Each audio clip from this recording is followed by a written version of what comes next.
Guys, ngayon magluluto tayo ng tokwa sisig. Ito yung mga ingredients natin. Meron na akong naluto dito ng tokwa. Ito yung pinaka main ingredient, syempre, para dun sa ating tokwa sisig. Tapos, meron pa ako ditong niluluto na last batch nung tokwa natin para dagdag doon sa dami nung tokwa na nandoon na nakaluto. Tapos, ito ang ating sibuyas na puti. Nahiwa na siya. Then, meron din tayong siling hari. At, syempre, kahit konting bawang lang. Pampadagdag lasa rin ito. Tapos, ito na yung ating mayonnaise mix. Meron na tong oyster sauce. Kahit isang sachet lang, pwede na. Liquid seasoning, paminta, at saka konting asin para sa lasa.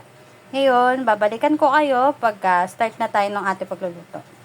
Hindi na siya kasi mainit na yung mantika. Okay. So, bali, ang unahin natin yung ating bawang. Kapag medyo mapula na siya, saan natin ilalagay yung sibuyas.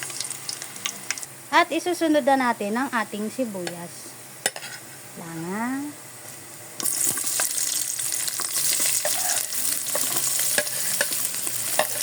Sorry guys kasi nagsisimula pa lang kami. Nagsisimula pa lang kami sa ganitong pagbablog. Pero syempre gusto namin i-share yung aming knowledge din sa pagluluto kahit pa paano.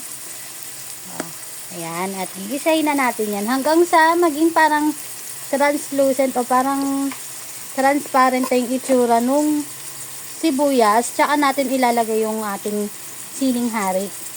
Kasi mas magandang luto yung sibuyas para walang aftertaste pagka kinain nyo yung sisig. Yung malalasahan nyo yung sibuyas. Kasi hindi lahat ng gusto nila yung lasa ng sibuyas pag hilaw. At ihuhuli na natin ang ating siling hari.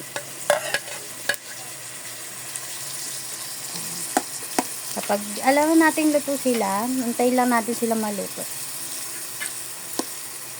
Ganon din sa siling hari. Mas maganda yung luto-luto yung siling hari para hindi mapait o maanghangan masyado ang kakain. Okay guys, ngayon kumukulo na yung ating mayonnaise mixture na may kasama ring sibuyas, siling hari at bawang. Ilalagay na natin ang ating tokwa at tapos na ito. Ihahalo na natin ang ating tokwa.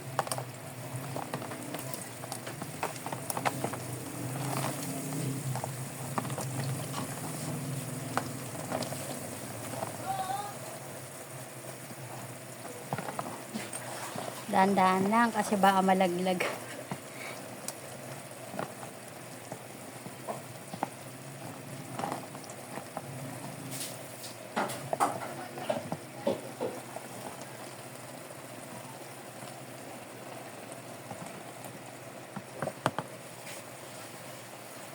Hahaluin na natin ang ating tokwa at mayonnaise mixture para makoat lahat ng tokwa ng mayonnaise.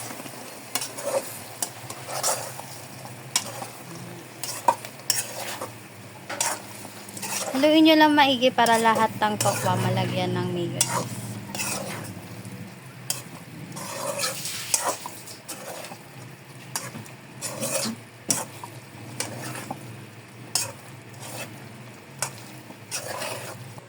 At ito na ang ating finished product. Ito na ang ating tofu sisig.